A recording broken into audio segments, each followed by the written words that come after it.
샬롬, 새벽 예배에 오신 여러분 환영합니다. 찬송가 93장 예수는 나의 힘이요 찬양하겠습니다.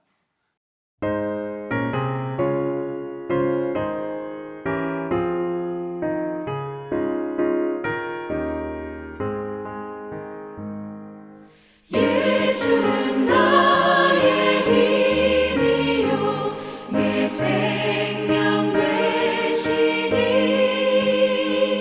구주 예수 떠나 살면 죄 중에 빠지니 눈물이 앞을 가리고 내 맘에 근심 쌓일 때 위로하고 힘 주시리 주 예수. 오늘 주시는 말씀은 우리 출애굽기 14장 12절에서 18절 말씀입니다. 출애굽기 14장 12절에서 18절 말씀입니다. 출애굽기 14장 12절에서 18절. 제가 먼저 읽습니다. 우리가 애굽에서 당신에게 이른 말이 이것이 아니냐 이르기를 우리를 내버려 두라. 우리가 애굽 사람을 섬길 것이라 하지 아니하였더냐. 애굽 사람을 섬기는 것이 광야에서 죽는 것보다 낫겠노라. 모세가 백성에게 이르되 너희는 두려워하지 말고 가만히 있어서 여호와께서 오늘 너희를 위하여 행하시는 구원을 보라. 너희가 오늘 본 애굽 사람을 영원히 다시 보지 아니하리라. 여호와께서 너희를 위하여 싸우시리니 너희는 가만히 있을지니라. 여호와께서 백성에게 이르기를 너는 어찌하여 내게 부르짖느냐. 이스라엘 백성에게 영원히. 지팡이를 들고 손을 바다 위로 내밀어 그것을 갈라지게 하라. 이스라엘 자손이 바다 가운데서 마른 땅으로 행하리라. 내가 그들의 뒤를 따라갈 것이.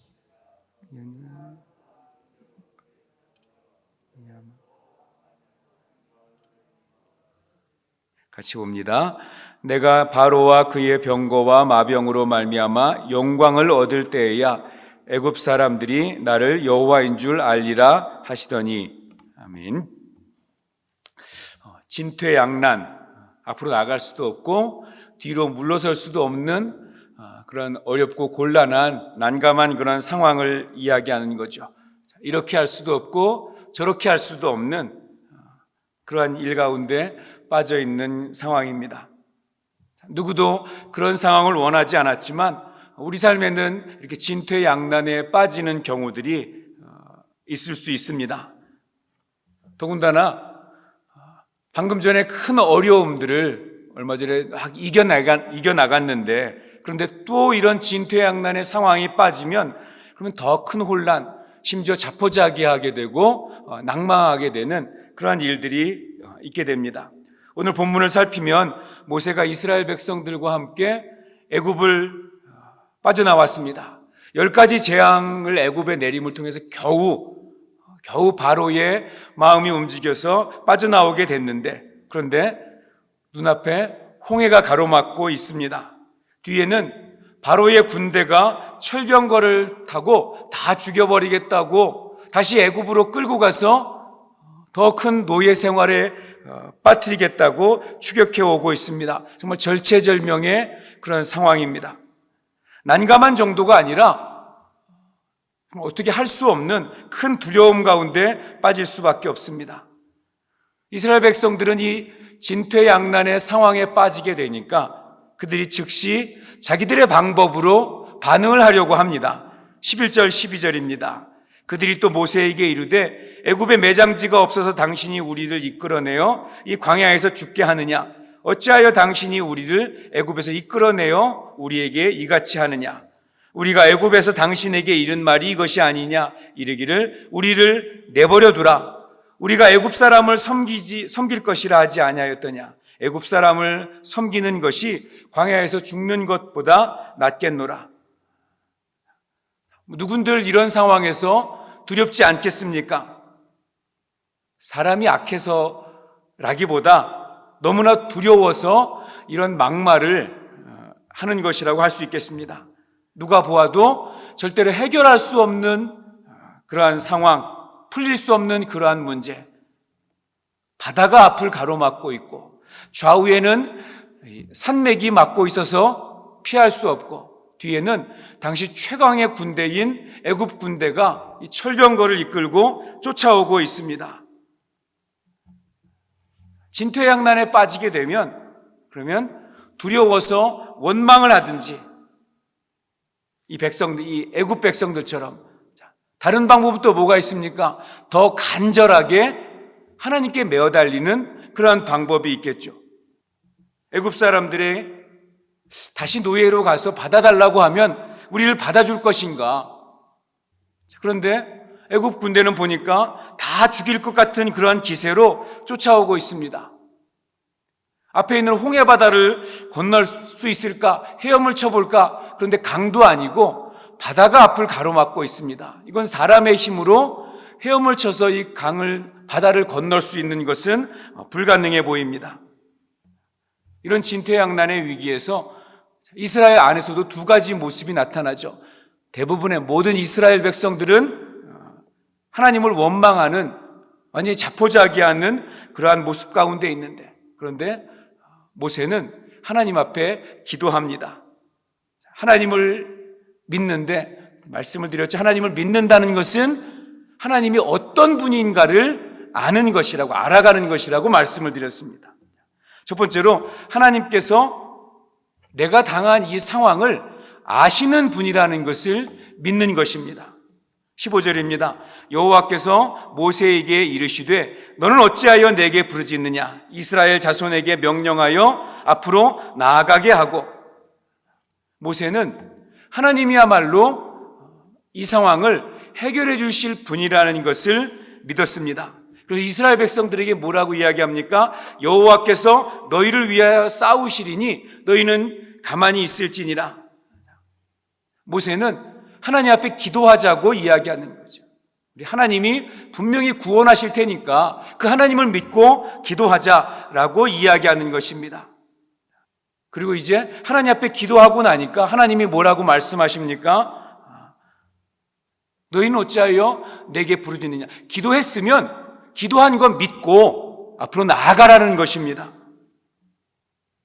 하나님이 해결해 주실 것을 믿고 기도했으니까 그러면 가만히 앉아있지 말고 이제 가만히 앉아서 하나님 앞에 먼저 하나님의 도우심을 구하면서 기도했으면 기도한 내용을 믿고 하나님이 나를 도와주실 것을 믿고 앞으로 나아가라는 것입니다. 하나님이 우리의 상황과 형편을 모르시는 것이 아닙니다. 모든 것을 아시는 하나님께 기도해야죠. 그리고 그 다음은 하나님께서 역사하실 것입니다. 우리가 다 들어본 우리 예화 중에 이런 예화 우리 많이 들어보셨을 텐데요. 어느 교회가 있고 교회 위에 나이트클럽이 있는 거예요. 그래서 이 교회 교인들이 열심히 저 나이트클럽 좀 없애달라고 기도를 했습니다. 그런데 나이트클럽에 불이 나가지고 나이트클럽이 쫄딱 망했어요.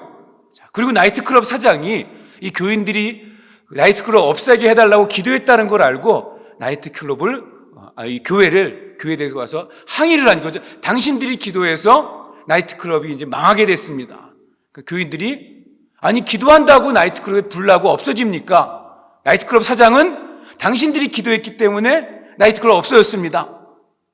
나이트클럽 사장은 하나님 이 기도의 능력을 믿은 거고 교인들은 어때요? 기도는 했지만 믿지 않은 거죠. 기도한다고 그렇게 됩니까? 많은 우리 믿는다고 하면서 우리가 정작 기도의 능력을 믿지 않고 습관적으로 기도하고 있지는 않습니까? 오늘 하나님 뭐라고 말씀하십니까? 처음에 모세가 너희는 가만히 있어. 하나님께 기도하고 하나님의 도우심을 구하자. 하나님 또 뭐라고 말씀하세요? 이제는 앞으로 왜 가만히 있느냐? 앞으로 나아가라. 기도했으니까 기도했으면 하나님이 주실 줄 믿고 앞으로 나아가자는 것입니다. 진퇴양난의 위기에 빠졌습니다. 그럼 먼저 어떻게 해요? 기도해야죠. 원망하고 불평하는 게 아니라 기도해야죠. 자, 믿고 기도했으면 어떡합니까? 나아가야죠. 우리가 기도할 때 하나님은 우리 앞에 놓인 문제를 해결해 주십니다. 16절입니다. 지팡이를 들고 손을 바다 위로 내밀어 그것이 갈라지게 하라. 이스라엘 자손이 바다 가운데 마른 땅으로 행하리라. 모세의 지팡이가 무슨 나무로 만들었을까요? 벼락 맞은 박달나무로 대추나무로 만들었는지 천년 묵은 나무로 만들었는지 그거 중요하지 않습니다. 성경에는 무슨 나무다 이야기하고 있지 않습니다. 아니, 지팡이를 내밀면 저 홍해 바다를 마른 땅처럼 지나간다니, 이게 말이 됩니까? 모세의 지팡이의 능력이 있는 것이 아니라 믿음입니다. 하나님에 대한 믿음. 하나님이 말씀하셨으니까 그 말씀 믿고 지팡이 내민 것입니다. 지팡이의 능력이 있는 것이 아니라 하나님의 말씀의 능력이 있는 것입니다. 지팡이를 내미는 거는요, 손을 내미는 것은 그 믿음을 증명하는 그러한 상징인 거죠. 홍해 같은 그런 바다가 있더라도 하나님이 말씀하시면 하나님 말씀대로 되어진다는 것을 믿는 것입니다. 모세의 마음에 그런 믿음이 없다면 손을 내밀 수 없죠. 내가 손을 내미는 거 백성들이 다 보고 있잖아요. 이거 내밀어서 홍해 바다 안 갈라지면 어떡하는가? 이제 내 백성들 앞에 내 권위는 땅바닥에 떨어질 텐데, 그런데 지팡이를 믿는 것이 아니라, 손을 내미는 내 손을 믿는 것이 아니라 하나님 말씀 믿고 내미는 것입니다. 모세가 바다 위로 지팡이 내밀 때 다음날 새벽에 말씀대로 홍해가 갈라집니다.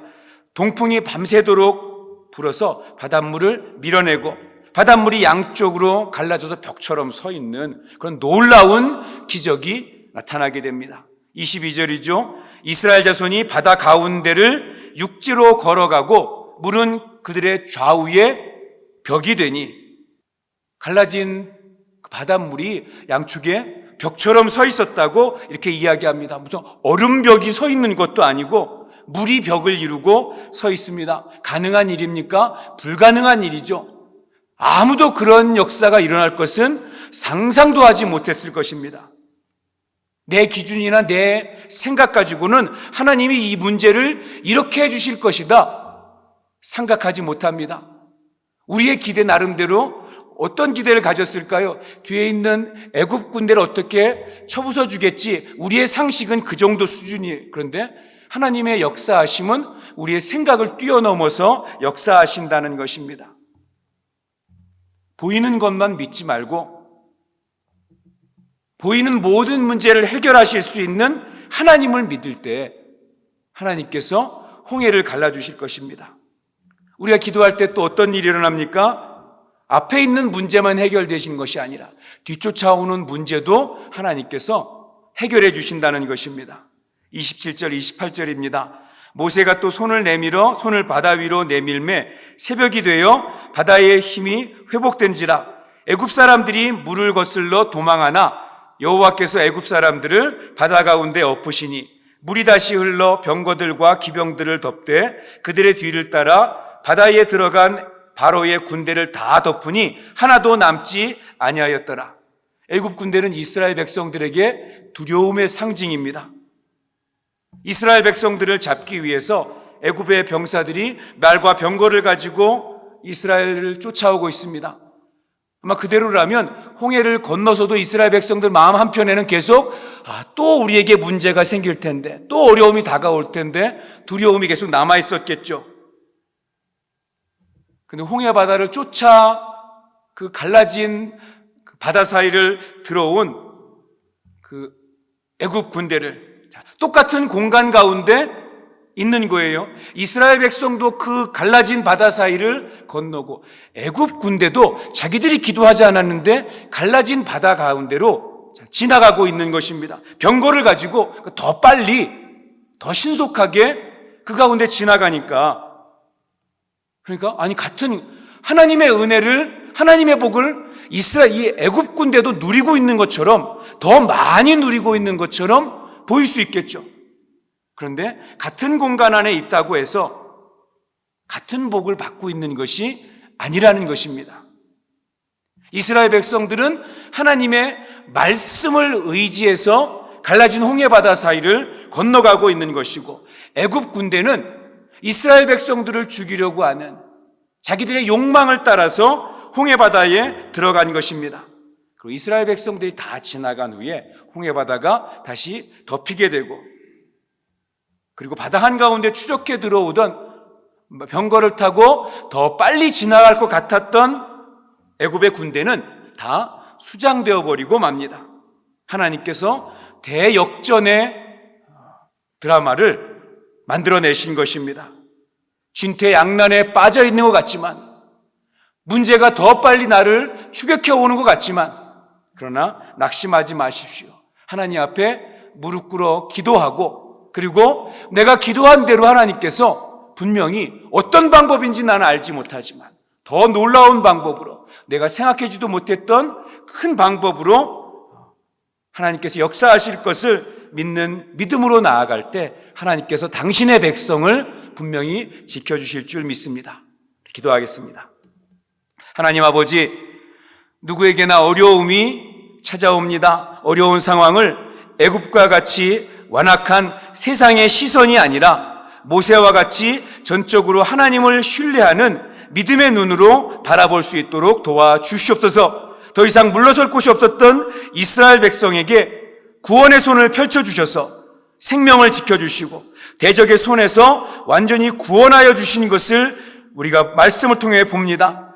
우리의 삶에도 항상 하나님께서 은혜를 베푸시고 살아갈 수 있는 그 은혜를 누리며 살아갈 수 있는 은혜를 우리에게 주시는데, 하나님 혹시라도 우리가 기경되지 않아서 누리지 못하는 일이 없도록 올 한 해 묵은 땅을 기경하여서 우리가 항상 이렇게 하나님이 주시는 은혜에 대해서 은혜를 누리고 또 그 은혜를 누림으로 인해 감사하며 살아갈 수 있도록 도와주시고, 그리고 은혜 받은 자로서 또 합당한 열매를 맺으며 살아갈 수 있도록 인도하여 주시옵소서. 예수님의 이름으로 기도하옵나이다. 아멘. 주님이 가르쳐